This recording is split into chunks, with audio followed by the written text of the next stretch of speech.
Have you heard about oil pulling? It sounds like such a natural way to care for your teeth. But I have to let you know that oil pulling is a powerful therapy, and its effects on mouth health are very similar to the effects we see with the use of an antibiotic.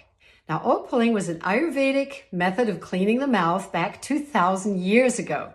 You take some sesame oil into your mouth, swish it around for 15 to 20 minutes, and then spit it out.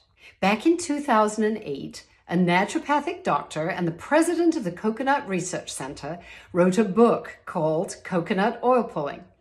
And this generated a lot of interest in the naturopathic world, and people started to use oil pulling here in the United States. Now, studies have been done since then, mostly comparing oil pulling with the use of an incredibly powerful prescription antiseptic mouth rinse called Chlorhexidine.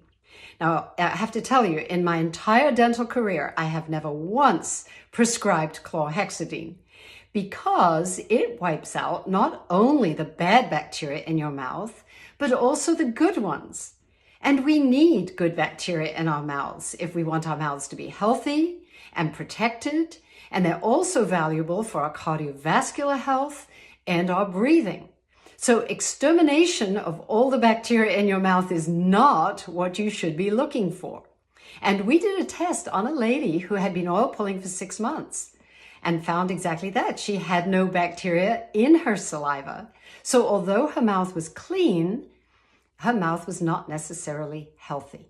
Now, I've written about mouth bacteria in my book, Mouth Care Comes Clean, and explained how you can nurture the good bacteria in your mouth, not only with diet, but also with xylitol and with your daily habits. And in this way, you'll not only get rid of disease and damage, but you will also promote the good bacteria that will protect your teeth and lead you to improved oral health.